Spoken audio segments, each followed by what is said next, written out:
2 Tessalonicenses capítulo 2, versículos 13 a 17.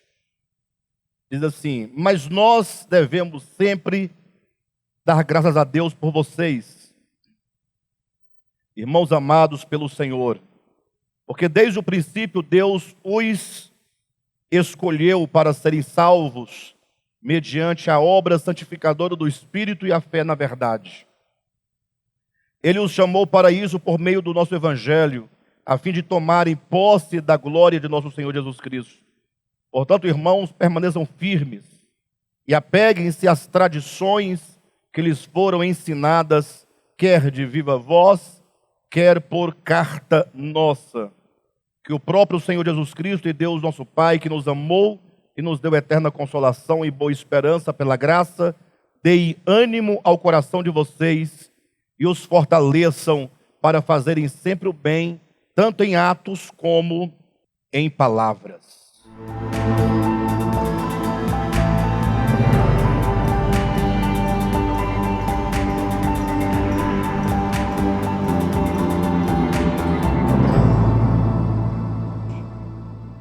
Amados, o versículo 13, ele começa dizendo: mas nós devemos sempre dar graças a Deus por vocês.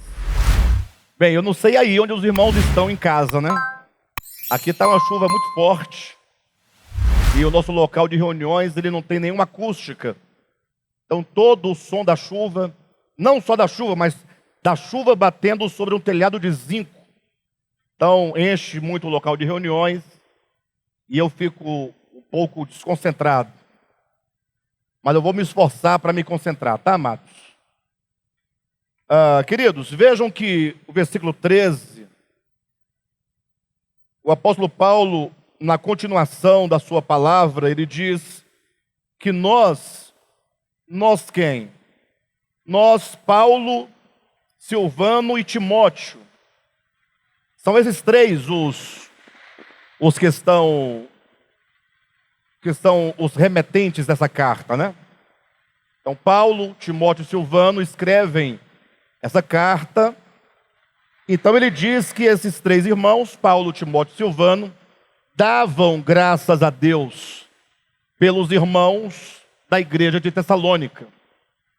Podemos, então, entender que Paulo, ele dá graças a Deus não somente pela igreja de Tessalônica, mas por todos aqueles que estão aqui, incluídos nessas bênçãos que ele apresenta no versículo 12, ou versículo 13. Vejam as bênçãos aqui, queridos, olha. Leia comigo.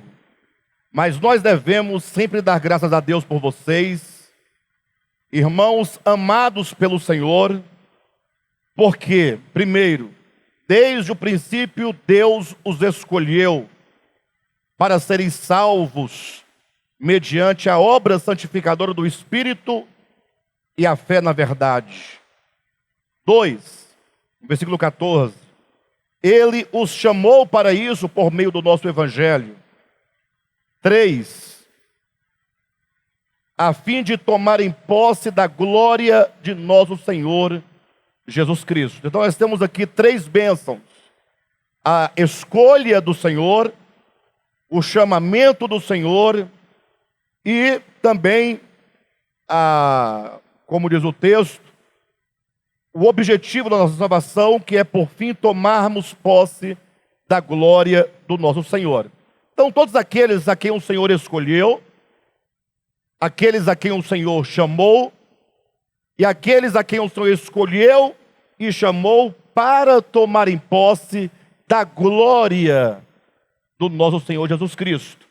Então, como nós devemos compreender inicialmente essa parte deste capítulo? Do versículo 9 até o versículo 12, o apóstolo Paulo está falando sobre um grupo de pessoas a quem ele vai definir como aqueles que amam a mentira, aqueles que aborrecem a verdade. Quando no versículo 13 diz: quanto a vós outros, ó amados do Senhor, nós damos graças a Deus por vocês. Então nós temos aqui um segundo grupo de pessoas.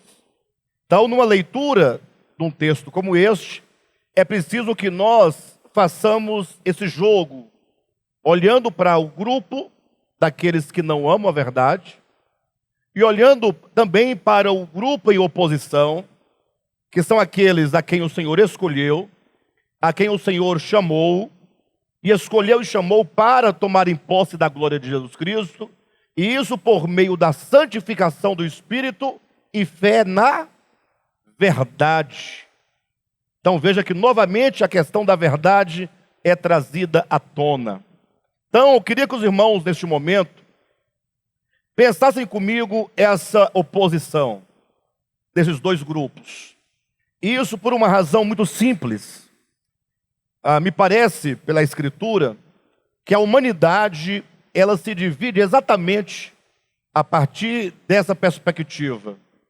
A mentira de um lado, a verdade do outro, os que amam a mentira e os que amam a verdade de Deus. Não há meio termo. Evidentemente que todos nós estamos ainda dentro de um processo de salvação, mas o que não pode faltar em nosso coração jamais é o desejo de verdade. Desejo de verdade é um conceito não somente bíblico, mas também é um conceito filosófico. No sentido de que todos nós, pelo menos em tese, todo ser humano, ele tem um certo desejo de verdade. Mas nem todos efetivamente têm um desejo de verdade. Ora, como explicar esse paradoxo, né? Nós dizemos que todos os homens têm um desejo de verdade, uma expressão mais acessível, desejo pela verdade, de conhecer a verdade, de aprender a verdade. Isso é um sentido geral de todo ser humano.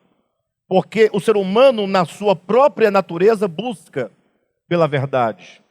O querer saber, o conhecer a verdade, a ideia da existência do homem, do futuro, metafísica, da eternidade de Deus, é uma questão totalmente humana, no sentido de que os homens têm em sua natureza não somente esse instinto de buscar a verdade, mas também essa inclinação de buscar a verdade.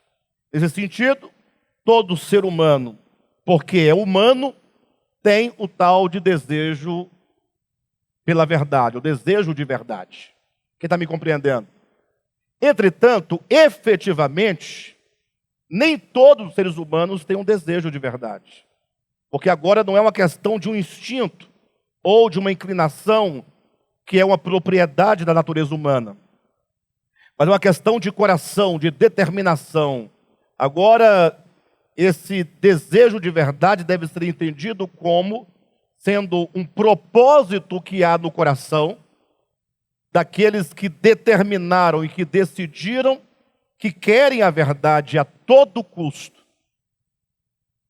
Ou seja, que estão dispostos a conhecer a verdade, não somente a verdade humana, a verdade histórica, mas, sobretudo, conhecer a verdade enquanto Deus, que é a realidade de todas as coisas, manifestada na pessoa do seu Filho, que é a verdade, desculpe, amados, de que fala a Escritura.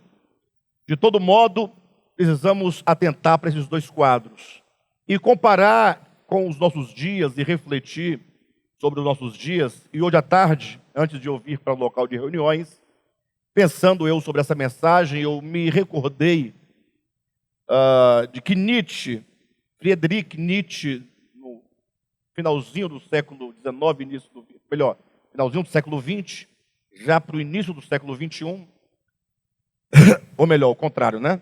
Século XIX, já início do século XX, dizia Nietzsche que Deus havia morrido. Quando você lê clássico de Nietzsche, aquele livro Assim Falava Zaratustra, né, em que ele coloca aquele personagem no meio da praça gritando: Deus está morto, Deus está morto. E as pessoas atônitas, né, sem entender o que aquele louco dizia, bradando em alta voz: Deus está morto. E aí o camarada explicava: nós matamos Deus. e é de entrar agora numa capela, numa catedral, numa igreja, como costumam se dizer, e continuar bradando: Deus está morto, aqui é o mausoléu. Deus está morto porque nós matamos Deus. Nietzsche, naquela ocasião, creio que nem todos compreenderam com exatidão o que ele estava dizendo, mas Nietzsche profetizava, não enquanto um profeta, mas ele diagnosticava. Vamos modificar a palavra profetizar para diagnosticar. Nietzsche diagnosticava o grande mal do século XXI, sobretudo. No sentido de que Nietzsche apontava uma doença generalizada, como que ele dissesse que nós, o povo do Ocidente, nós matamos Deus a partir do momento em que, apesar de nós mantermos o nome de Deus, as coisas referentes a Deus nos nossos lábios, mas nós faríamos parte de uma geração que não ama efetivamente a verdade, que não deseja efetivamente pela verdade. E que, como eu disse, embora nós tenhamos uma geração de pessoas supostamente religiosas, mas nós precisamos de nos perguntar por um momento até que ponto a nossa religião é um reflexo de um coração que ama e que busca a Deus. Porque eu não sei se vocês também já perceberam, mas o homem, ser humano, ele também tem na sua própria natureza um instinto religioso, o instinto de religião. E isso seria uma válvula de escape, no sentido de que o homem, se tão somente ele tiver uma religião, aquilo é como que um refrigerar da sua consciência que não deseja efetivamente por Deus.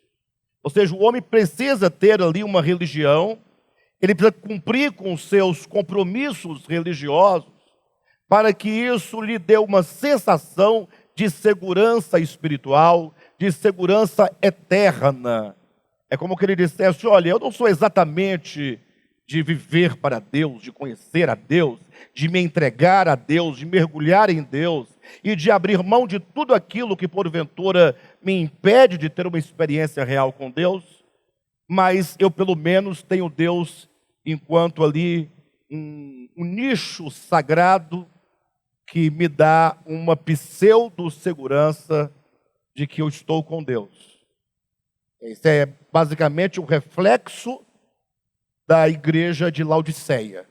Quando você lê Apocalipse capítulo 3, versículo 14 ao 22, você vai encontrar exatamente esse retrato de uma igreja pobre, de uma igreja cega, de uma igreja miserável, de uma igreja totalmente destituída da presença real de Jesus, uma igreja totalmente destituída e desprovida de experiências de uma realidade espiritual, mas que se gaba, dizendo: sou rica e abastada, e eis que eu não preciso de coisa alguma. Ou seja, porque ela tem aquela prática religiosa como seu porto seguro. Então, o que eu quero evidenciar e despertar a atenção dos irmãos nessa noite é para o fato de que, no grupo daqueles que amam o engano e não amam a verdade, obviamente, encontra-se não somente os tão famigerados ateus. Encontram-se, sim, os ateus, porque negam. E olha que eu não estou fazendo nenhum juízo de valor sobre nenhuma pessoa específica, tá? Estou apenas dizendo que alguém que nega efetivamente o Criador, encontram-se também os agnósticos, obviamente, que são primos dos ateus, no sentido metafórico da coisa. Encontram-se os céticos, que também têm o parentesco com os dois primeiros. E encontram-se também todos os ateus práticos confessionais. Expressão meio estranha, né? Talvez ninguém tenha ouvido, mas o ateu prático é aquele que não é o ateu filosófico. que o ateu filosófico ele defende a sua incredulidade a partir de pressupostos e de supostos fundamentos que embasem a sua conclusão e a sua convicção. O ateu prático não. O ateu prático é aquele que não tem nenhum tipo de fundamentação e nenhum tipo de verbalização de que não crê. Ele pode até ser uma pessoa que tem uma certa confissão, mas, de modo prático, é o indivíduo que vive como se Deus não existisse. Ainda que ele fale de Deus, que ele, de alguma maneira, até ensine sobre Deus, mas se a sua vida prática não tem relação, nem que seja de angústia, para com a verdade, então esse seria o tal do ateu prático convencional. Ateu porque, na prática, ateu porque não tem uma convicção verdadeira, prática porque essa falta de convicção em Deus não é filosófica, ela se aplica na vida prática, na existência do camarada. Confessional porque ele tem uma confissão em Deus, mas é apenas uma confissão de lábios, como Jesus declara em Mateus capítulo 15, dizendo: vocês me honram com os lábios, mas o coração está longe de mim. Como Tiago fala na sua epístola, daqueles que dizem com os lábios que têm fé.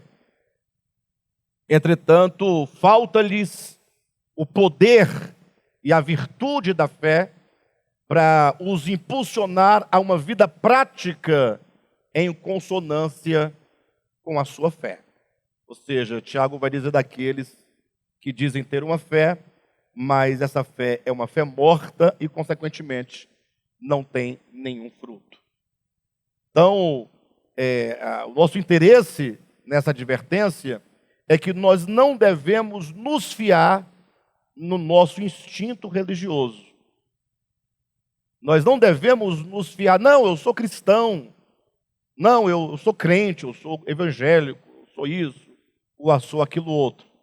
Nós precisamos de um despertamento e, sobretudo, de uma profunda reflexão.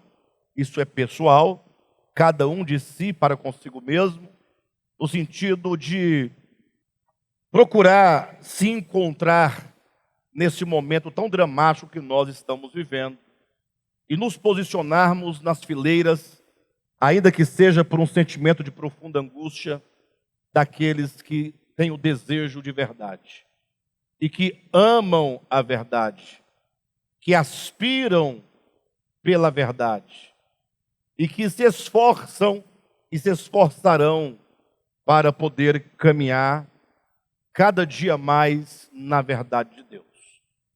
Para que assim nós possamos nos colocar nesse segundo grupo, que é um outro grupo de pessoas que, preste atenção nessa informação muito importante, desse segundo grupo, que assim como no primeiro grupo que nós falamos, dos que não amam a verdade, nós falamos que pode haver nesse grupo pessoas religiosas.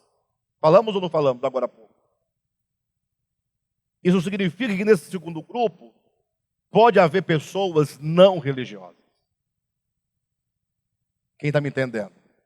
Ou seja, a farda da religião não faz um verdadeiro cristão. E a ausência da farda que a religião cristã teceu pelas suas tradições e costumes também não faz. A ausência não tira de alguém uma verdadeira espiritualidade. Ou seja, caímos agora num ambiente totalmente incolor, onde ninguém mais se identifica pela aparência, mas nos identificamos pelo ser, que é tudo o que nos importa e é tudo o que menos nos interessa. Já observaram? Que nós nos importamos com a aparência e nos esquecemos da essência que nós somos, ou que nós precisamos desenvolver. Há um conto muito interessante de Machado de Assis chamado O Espelho.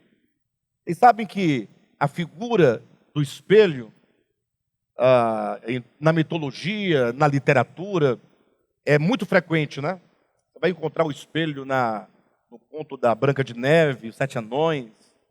O primeiro espelho mencionado na literatura universal, lá do camarada lá, do mito do Narciso, né? Que se viu refletido nas águas. Então, o espelho é uma figura muito frequente. Guimarães Rosa tem um conto chamado O Espelho. Machado de Assis tem um conto chamado O Espelho. Vamos encontrar o espelho vastamente aí sendo explorado pela literatura, né, universal. E o conto de Machado, chamado O Espelho, é interessante porque fala de um camarada, não vou dar muitos detalhes, né? Porque não tenho interesse de falar exatamente sobre o conto, mas para vocês terem uma ideia de que era um menino que na idade de 25 anos de idade ele conseguiu um cargo, né? Ele conseguiu um cargo de ser um alferes, seria um baixo escalão lá do militarismo. E ele, enquanto alferes, então, logo pegou aquela farda. E aí, na região onde ele morava, todo mundo agora passou a vê-lo de uma maneira diferente, né? Que agora ele não era só o fulano, agora ele era o alferes. Agora imagine só, dentro da sua própria família, meu alferes para cá, meu alferes para lá, os irmãos, os tios, os avós, a mãe. E ele foi ficando empolgado com aquela situação. Acabou que uma tia dele, que morava no sítio, muito empolgada que agora o seu sobrinho também era o alferes, falou: vem passar um tempo com a tia antes de você ser investido, e não se esqueça de trazer a farda. O senhor tinha que ver a farda. E ele levou a farda, foi para o sítio, chegou lá, disse que tinha um grande espelho na sala, que era uma herança, que um espelho tão valioso, era a melhor mobília da casa, que tinha vindo lá de Portugal com João VI, imagine só. E agora essa tia dele pegou esse espelho, colocou dentro do quarto dele, onde ele iria ficar. Esse espelho aqui é seu. E aí ele foi crescendo e todo mundo ali, meu alferes, meu alferes, meu alferes. E ele foi se despersonalizando de quem ele era. E daqui um pouco ele só era chamado de alferes para cá, alferes para lá, todo mundo com muito respeito, todo mundo vinha ver o alferes, todo mundo queria falar com o alferes. Por fim, por uma situação que o conto nos deixa claro, eu não vou abordar aqui, uma situação, todos do sítio tiveram que se retirar por uma situação de família, e o alferes ficou sozinho no sítio, aguardando que eles retornassem. E de modo que até os escravos da casa tinham saído também, na verdade tinham fugido, enfim. Mas o fato é que agora, na solidão da casa, ninguém mais o chamava de alferes. Preso num sítio, sozinho, sem ninguém, ele foi entrando num processo de angústia muito grande. Mas uma angústia, assim, que tomava conta da sua alma, porque ele tinha perdido a sua identidade. E ele era apenas o alferes, mas para ele ser o alferes, tinha que ter alguém para se dirigir a ele com reverência, com respeito, com amor, com carinho, com bajulação, chamando-o de alferes. E quando falta a pessoa que faz esse papel, o alferes desaparece. Então o alferes desapareceu pela ausência do espírito bajulador, e a própria pessoa também já tinha desaparecido, consumida pela ideia do alferes. O camarada desapareceu, basicamente. Imaginem, que coisa extraordinária a imaginação do Machado para poder fazer refletir a alma humana. E olha que ele diz que esse alferes que tinha sido criado, que era simplesmente o olhar das pessoas para com o indivíduo, forma nessa pessoa uma segunda persona, a quem Machado diz ser a segunda alma. Ele diz que todo ser humano tem duas almas, uma que olha de dentro para fora e outra que olha de fora para dentro. Que é o olhar das pessoas. E esse camarada foi entrando em desespero, passou uma semana, passaram-se 2 semanas, e aí quando ele estava já para fugir daquele lugar, abandonar aquele sítio para ir embora de tanto desespero, ele passou na frente do espelho e resolveu se olhar, e ele não via nada senão algo embaçado, sem nenhum delineamento. Ele via uma coisa estranha, uma coisa ofuscada, uma coisa embaçada, isso para representar que ele havia perdido a sua identidade. Foi quando ele se deu conta da farda, resolveu vestir a farda. Quando ele veste a farda, que ele olha no espelho, ele se vê nitidamente o alferes. Vocês entendem o que esse conto quer dizer? Aí tem um desfecho, que eu não vou falar o desfecho para vocês, mas o fato é que esse conto, ele quer dizer o quanto que nós, seres humanos, nos esquecemos da nossa alma interior, que é aquilo que somos. E olha que no conto de Guimarães Rosa, O Espelho, é para desconstruir essa alma interior também. Não cabe aqui, que é um estudo bíblico.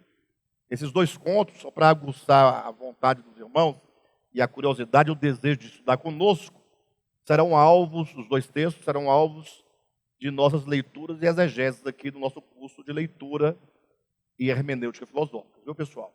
Está reservado, está separadinho lá, esses 2 contos e outros contos mais que nós vamos também trabalhar.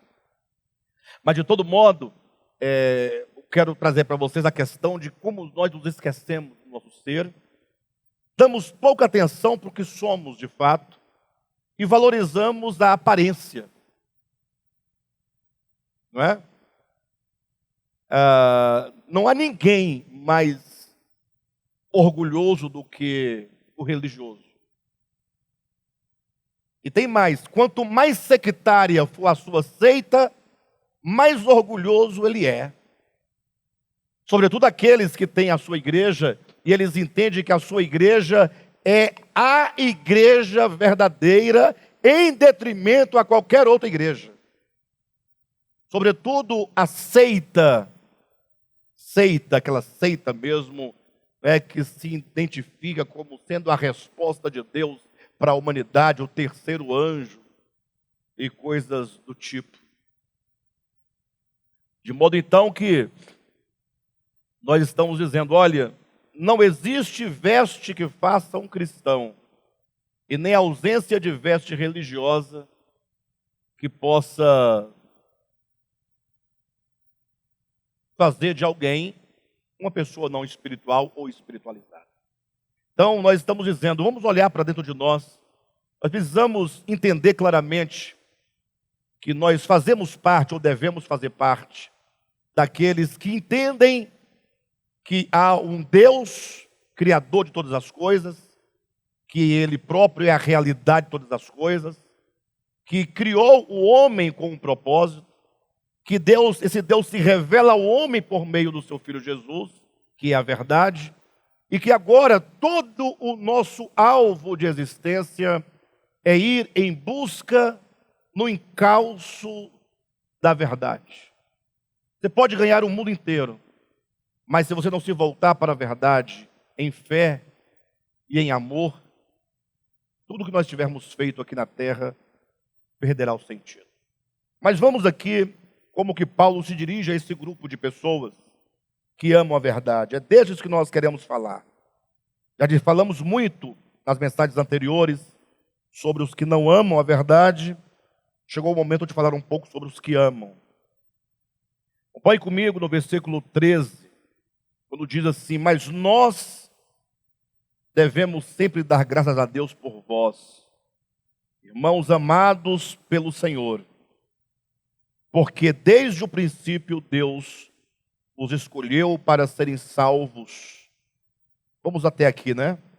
Porque desde o princípio Deus os escolheu para serem salvos. Aqui na minha Bíblia, nessa tradução, nessa versão, eu tenho aqui uma nota muito interessante. Eu fiz questão de fazer a verificação da informação que consta nessa nota de rodapé e eu fiz a verificação exata. Comentando aqui essa expressão, né? desde o princípio Deus os escolheu para serem salvos, diz aqui a nota, vários manuscritos dizem porque Deus os escolheu como os seus primeiros frutos. Puxa vida. Eu não sei quantos de vocês entendem quando diz que em muitos manuscritos encontra-se essa expressão, e não essa que está no texto bíblico, é porque após o manuscrito original, após, no caso, Paulo ter escrito essa epístola, muitas cópias houve, muitos escribas reproduziram essa carta. Hoje em dia não, hoje em dia você escreve um livro, né? E manda para uma editora, a editora faz a editoração, faz a impressão do seu livro, e agora aquele escrito original que você fez ao computador, antigamente faziam a caneta, a pena, não é? Faziam na máquina de datilografia, hoje faz-se no computador, né? Então faz aí 10 mil, 20 mil, 50 mil cópias e espalha para quantos quiserem. Como naquele tempo não tinha imprensa, no tempo dos apóstolos, no primeiro século, então, a partir de um escrito original, os escribas começavam o quê? A reescrever aquele pergaminho, aquele manuscrito, não é? Então, iam fazendo cópias e cópias e cópias e cópias. Então, existem milhares de cópias do Novo Testamento. Falam-se de mais de 5 mil cópias do Novo Testamento. Não é brincadeira. Então, são muitos os manuscritos. Então, os eruditos e os críticos do texto bíblico, né? Eles, então, fazem a investigação e vão lendo os manuscritos para ver as concordâncias, as discordâncias, essas coisas nesse sentido. É um estudo acadêmico.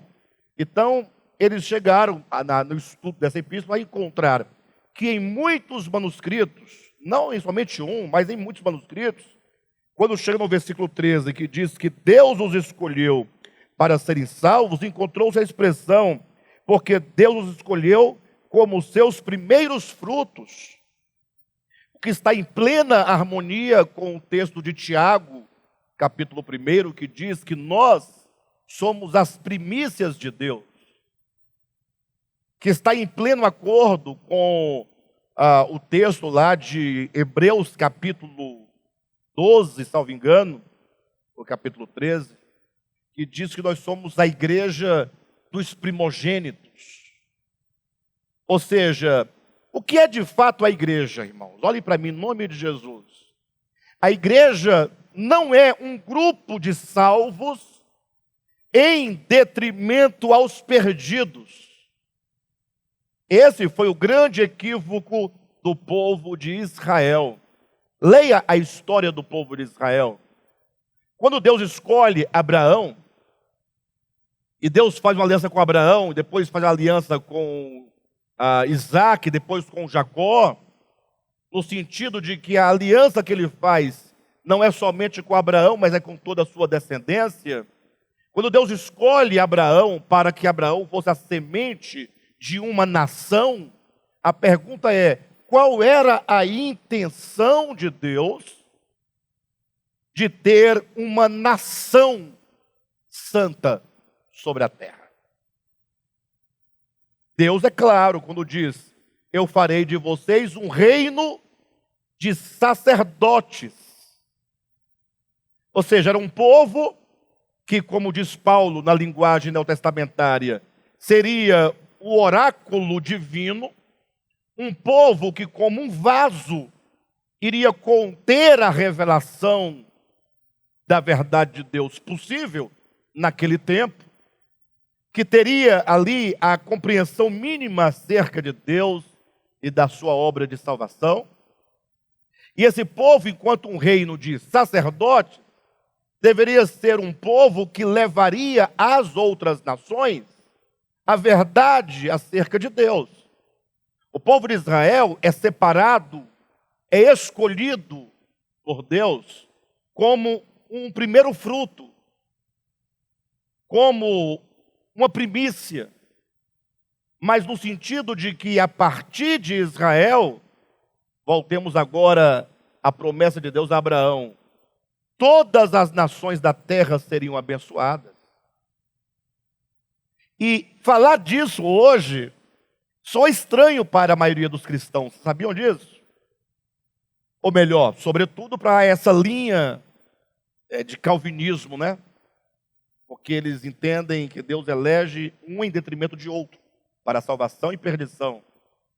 Mas o fato é que Israel, não entendendo essa sua missão, a partir do sábado do sétimo dia, a partir da circuncisão e a partir do templo de Jerusalém, tornaram-se pessoas facciosas, entenderam que só eles tinham privilégio, eles entenderam que Deus os havia escolhido em detrimento ao mundo, eles para a salvação, o mundo para a perdição.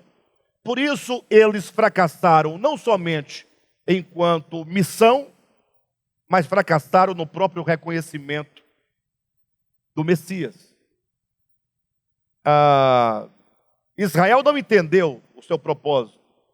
Quando vem Paulo no Novo Testamento, ele diz o quê? Falar que Deus já estava previsto que alcançaria todos os homens, e não somente Israel, Paulo vai dizer, isso era o mistério que estiver oculto dos séculos de gerações. A saber, que os gentios são co-herdeiros. Falar que os gentios são co-herdeiros, por que co-herdeiros? Porque existe um herdeiro. Quem é este primeiro herdeiro? É Israel. Israel é o primeiro chamado. São os herdeiros de Deus. E os gentios? Fora, não é essa a ideia? Eles deveriam levar essa mensagem aos gentios. Paulo vai dizer, por isso que aqueles que estavam longe, sem esperança e sem promessa, e sem nada, foram o quê? Foram aproximados e reunidos agora fazendo um só povo.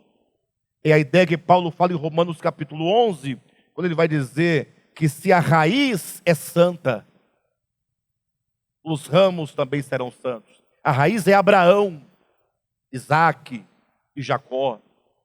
Quando você lê Romanos capítulo 11, fica claro que aquela oliveira ali é o povo de Israel, que possuía as promessas. Que por isso muitos ramos de Israel foram cortados. Não foi a oliveira que foi cortada, foram os ramos. E os ramos de jambuzeiro bravo foi enxertado nessa comunidade de escolhidos. Quem está entendendo? Fazendo parte agora das mesmas promessas. Essa é a explicação que Paulo dá do mistério oculto, para dizer que a bênção da salvação para Israel também era para as nações, e não somente para Israel. Bem, vindo agora a era da igreja, inverteu-se. Israel, como os ramos foram cortados, lançados fora, e agora nós, que era o jambuzeiro bravo, nos tornamos agora parte.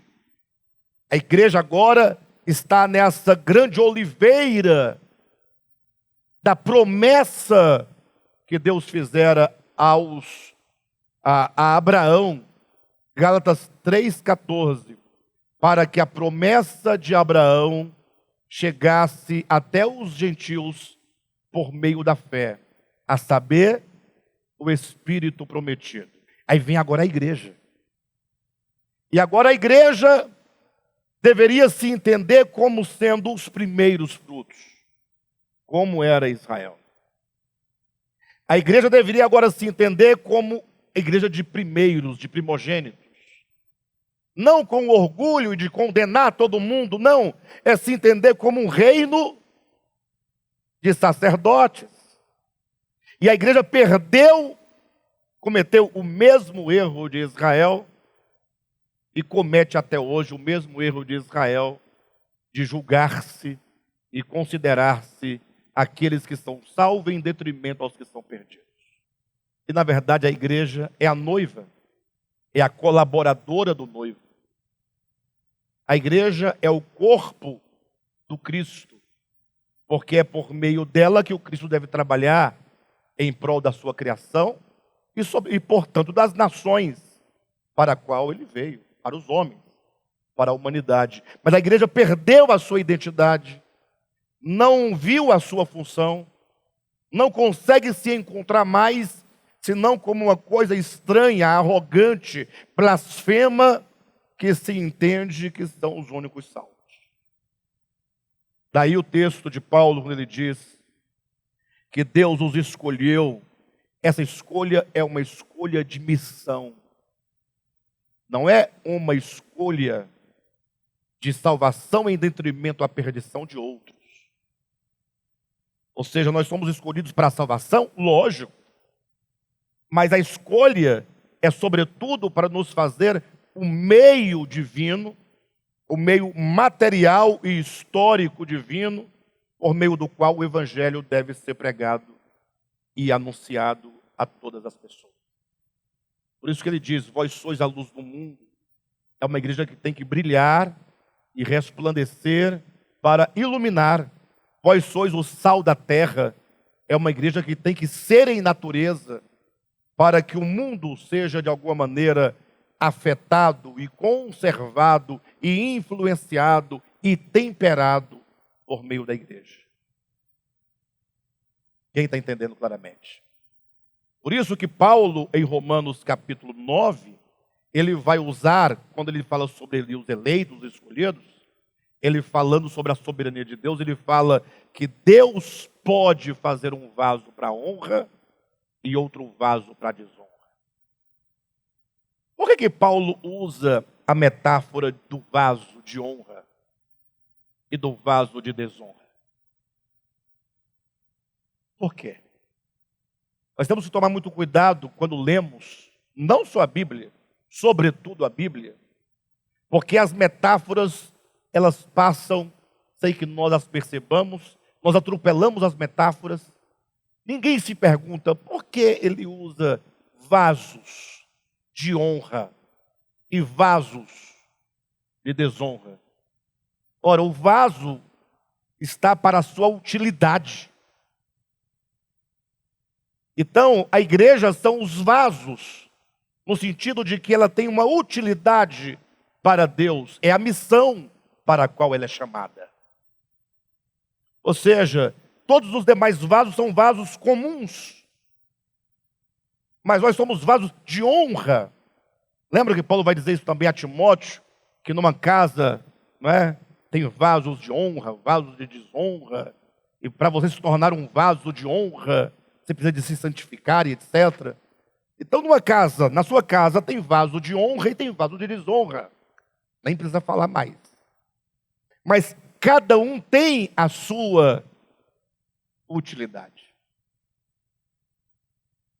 A igreja é, portanto, essa que foi escolhida. Por isso que eu fiz questão de mencionar aqui essa nota. Vários manuscritos dizem, porque Deus os escolheu como seus primeiros frutos. Que maravilha. Vamos continuar a ler o versículo 13. Mas nós devemos sempre dar graças a Deus por vocês, irmãos amados pelo Senhor, porque desde o princípio Deus os escolheu para serem salvos mediante a obra santificadora do Espírito e a fé na verdade. Ou seja, essa salvação da qual nós participamos. E evidentemente que para que você seja um vaso escolhido quanto à missão, logo deve haver, obviamente, uma escolha para a salvação. Porque se ele não te escolhe para a salvação, como você pode vir um vaso para a missão? Quem me entende? Então logo o Senhor, ele está trabalhando pela salvação da sua noiva. A noiva enquanto a cooperadora, mas para ela ser cooperadora, para sermos nós cooperadora, precisamos de salvação. Do contrário, não poderemos ser cooperadora. Então, essa salvação que o Senhor prepara para todos nós, ele diz, mediante a obra santificadora do Espírito e a fé na verdade. E aqui nós temos uma dupla aplicação. Primeiro, santificação do Espírito. Seria uma obra prévia que Deus realiza sobre aqueles que serão a sua igreja. Ou seja, o Espírito Santo, desde a nossa fecundação. Imagine só, e mesmo desde o momento em que o Alan, vamos dar o Alan, por exemplo, ou Ian Anderson, qualquer um de nós, todos os verdadeiros eleitos de Deus, desde a fecundação, que o Espírito Santo está como lá em Gênesis capítulo 1, versículo 2, a pairar sobre, lá no caso, sobre as águas que cobriu a terra, aqui pairando no sentido de estender as asas de proteção, para que nada pudesse ceifar então a nossa vida, para que o propósito de Deus pudesse prevalecer quanto à missão. O Espírito Santo santificando, separando, guardando, para quê? Para o momento do chamamento de Deus. Aguardando o momento do chamamento. Vem então o Senhor e nos chama. E quando Ele nos chama, qual é o elemento que é despertado em nós para que nós atendamos a esse chamamento? Ele diz depois aqui da santificação do Espírito, diz fé na verdade. E aqui é que eu gostaria que os irmãos pensassem sobre isso. Fé na verdade. Então o Senhor nos escolhe, o Senhor nos chama, mas Ele nos escolhe e nos guarda pela santificação do Espírito, que nos conduz agora à fé na verdade. E essa fé na verdade, queridos, é a grande questão que nós tanto temos falado aqui nesse ministério, que nós tanto temos conversado, e não sei até que ponto vocês têm compreendido. O que é a verdade? Se você perguntar isso para o mundo religioso, cada grupo religioso, cada teologia diferente vai dizer o seu conjunto de verdades, a que eles chamam de a verdade. Cada grupo. Você pode perguntar para o Espiritismo, você pode perguntar para uma igreja evangélica, seja ela qual for, cada um vai dizer que o conjunto de crenças daquela sua instituição é o que é chamado de a verdade. Certo, você vai encontrar uma pessoa um tanto mais sensata que no primeiro momento vai dizer, Cristo é a verdade. Por causa do texto que Jesus declara, eu sou o caminho, eu sou a verdade, eu sou a vida. Pô, Cristo é a verdade. Mas se você fala assim, mas e como você interpreta Cristo é a verdade? Não é muito vago dizer Cristo é a verdade? Aí logo é que eles vão traduzir esse Cristo verdade enquanto o conjunto de crenças que eles desenvolveram acerca desse Cristo.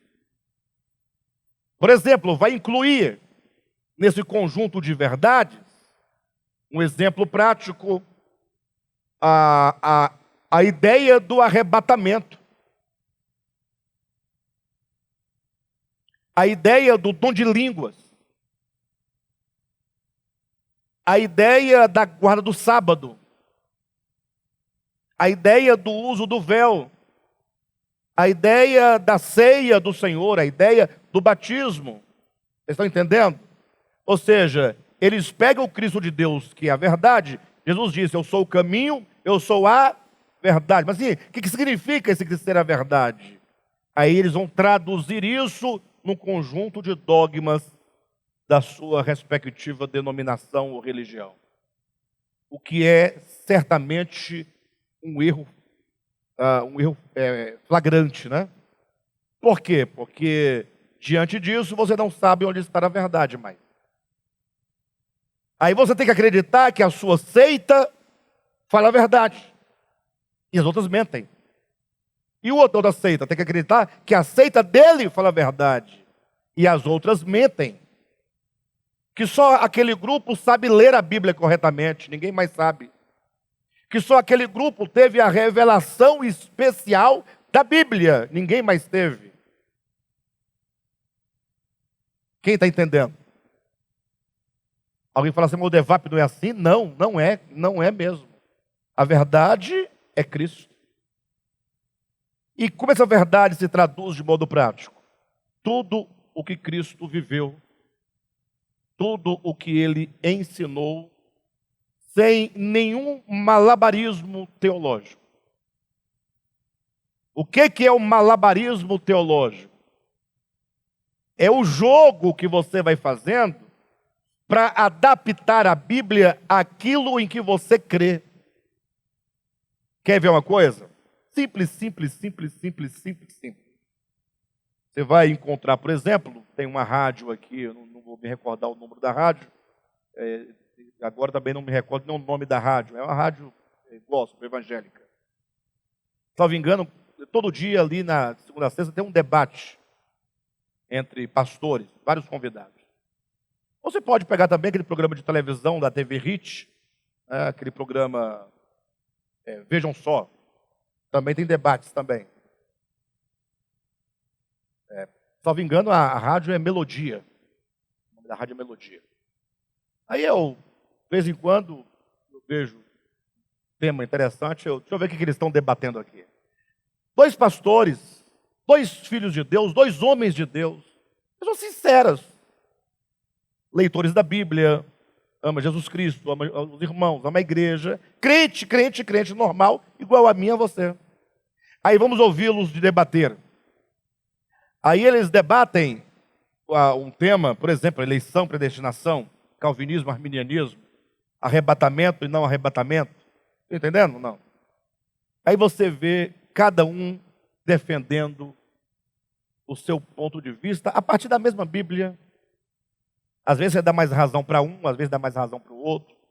Às vezes você fala, isso aqui faz sentido, isso aqui não faz nem tanto sentido. Mas o que você observa é que a igreja está perdida debatendo convicções que não são a verdade e não são a fé evangélica. São teologias construídas a partir da Bíblia. A verdade é uma pessoa, e para que ninguém tenha dúvida, Jesus, ele era uma pessoa lúcida, clara, transparente. Leia o Evangelho de Jesus Cristo. Leia Mateus, Marcos, Lucas e João. Naquilo que você ficar em dúvida por não compreender, por ser uma parábola que não deu ali o sentido imediato, não queira forçar a interpretação da parábola. Você pode até tentar traduzir a parábola, encontrar um sentido, mas aquilo que você encontrar não poderá ser chamado de a verdade. A verdade é Cristo. E é uma maneira interessante de você entender, quando você fala que a verdade é Cristo, o que ele viveu, seus ensinamentos claros. Nós falamos assim, olhem para mim todos. Deus,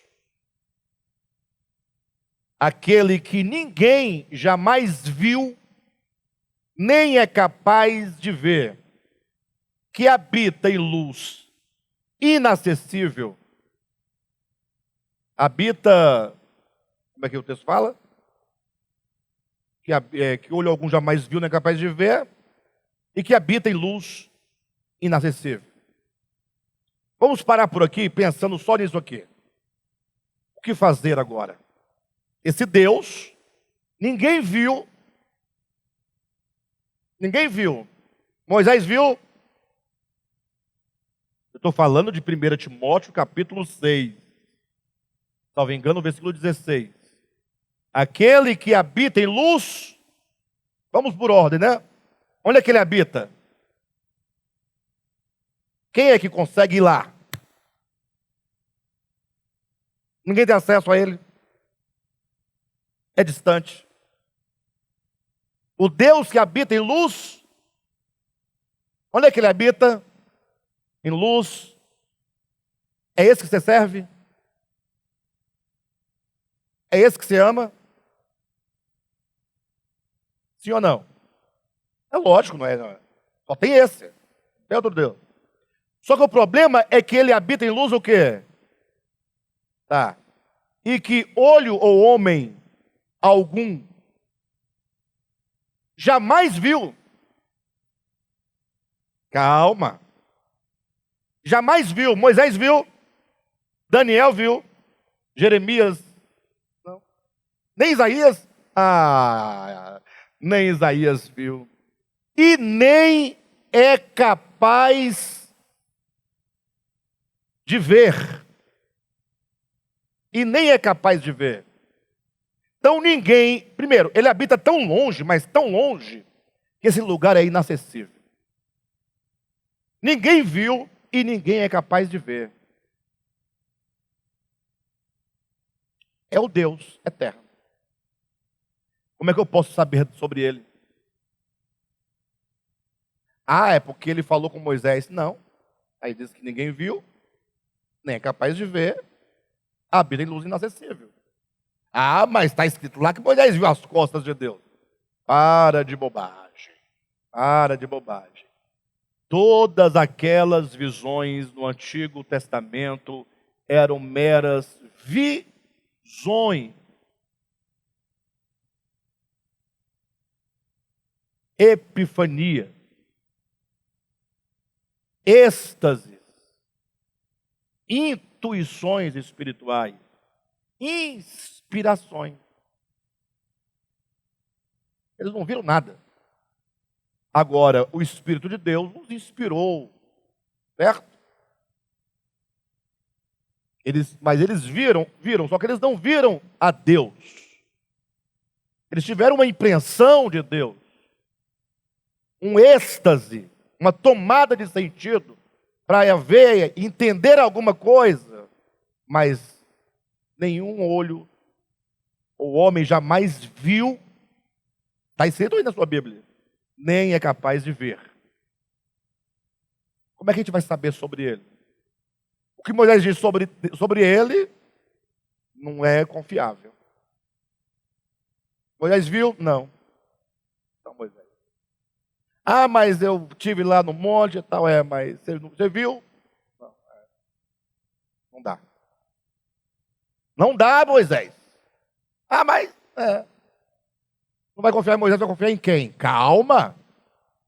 Esse Deus que ninguém jamais viu, nem é capaz de ver, é a única, desculpe eu chamá-lo assim, é a única coisa, porque a linguagem humana é limitada, né? É a única coisa, é o único ser em todo o universo e fora do universo que ele é a realidade. Ele é. Tudo o mais são fenômenos. Tudo o mais nascem e morrem. Tudo o mais veio a ser, não era, e deixará de ser, se ele não fizer alguma coisa. Quem está entendendo? Só que nós homens queremos conhecer essa realidade, tocar essa realidade, só que habita em luz inacessível, e olho ou homem algum jamais viu, nem é capaz de ver. E agora? E o pior, essa realidade, ao criar o homem, colocou dentro do homem o instinto de buscá-lo. Essa a maior angústia é essa. Ele mora, não deixou o endereço. Se tivesse deixado, ninguém conseguiria chegar lá. Ninguém pode vê-lo. E aí ele coloca dentro do homem o desejo de verdade. Busca pela verdade. Paulo vai dizer que os homens em todos os tempos e lugares andam procurando por Deus, mesmo que seja tateando. Todo mundo quer saber como é, o que ele quer. Puxa, fala o que você quer da gente. Fala como é que é. Acaba a confusão. Então, nós estamos falando de quem? Da realidade. Toda vez que você pensar nesse Deus que é absolutamente acessível, você lembra realidade. Ele é a realidade. Só Ele é a realidade. Acabou. Ninguém mais. Quem está entendendo? Aí esse Deus, a realidade, se calma. Eu vou até vocês. Eu vou até vocês. Não vou mandar recado, nem mensageiro. Ele mandou no passado, mas todos os que vieram falavam gaguejantes, falavam murmurando, rudimentando, falavam com os dedos, não com a língua, falavam por impressões, por visões, deformações, sombras e figuras. Quem está entendendo? A realidade falou, calma que eu vou até vocês. Eu vou me mostrar a vocês. Não mandou nenhum livro do céu, escrito com letras de ouro. Não, mas aquele que era desde o princípio, que é o Verbo, que é Deus, se fez carne. Quando a realidade se põe mostrada, viva, andando, acessível, tangível, vista no meio dos homens, a realidade agora se torna o quê? A verdade. Verdade é a realidade tangível, mostrada. O Deus que habita em luz inacessível é a realidade. Quando ele se mostra, ele diz assim, eu sou isso aqui, a verdade. Nunca mais se esqueçam o que significa eu sou a verdade. A verdade é, muito se disse acerca da realidade. E muitos disseram acerca da realidade. E todos eles, como péssimos pintores, deturparam a imagem da realidade. Aí a realidade diz, mas eu vou até vocês e vou me mostrar a verdade acerca da realidade. É isso aqui. Então a verdade só pode ser traduzida enquanto uma pessoa, enquanto o que ele fala, enquanto o que ele realiza. Não é doutrina. E aí eu digo e encerro por aqui.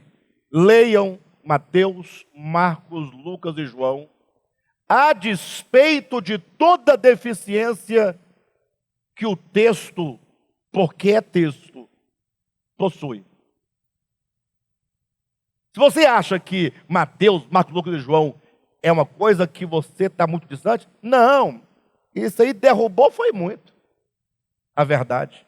A verdade não é Mateus, Marcos, Lucas e João. A verdade é Cristo. Mateus, Marcos, Lucas e João ainda são lábios balbuciantes acerca da verdade. Mas pelo menos traduzem para nós, não mais sombras nem figuras, mas fala sobre o Cristo, como ele viveu, o que ele ensinou. Eu desafio vocês todos vocês, a lerem os 4 evangelhos e procurar colocar num papel em branco cada ensinamento de Jesus.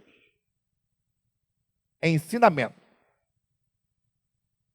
O que é o Pai, como é o Pai, onde está o Pai, certo? Qual é a vontade do Pai? Você não vai conseguir fazer mais talvez do que 10 a 15 coisas. Não passa disso. Tudo que ele disser vai ser ame incondicionalmente. Perdoe a todos indistintamente. Abra mão de você mesmo por causa do outro. Não condene as pessoas pelo que elas fazem aparentemente. O amor, a graça, a misericórdia, o perdão, a justiça. Só coisas que a teologia, pelas quais a teologia não se interessa. Teologia não tem interesse nessas coisas. Teologia quer dizer, a teologia gosta de explicar as 70 semanas de Daniel.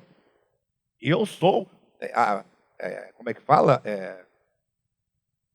Quando a pessoa quer ser humilde, modéstia à parte, eu sou um exímio exegeta do livro de Daniel, tá?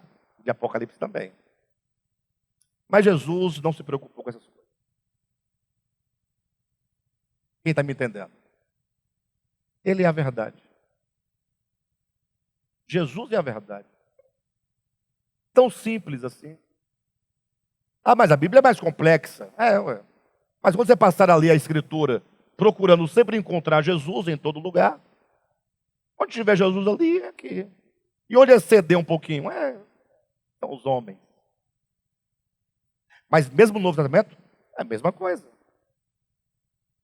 Domingo que vem, eu estarei ministrando aqui, e eu falarei alguma coisa parecida com isso, porque nós vamos ministrar uma palavra chamada o Espírito e a Letra. Onde nós temos errado?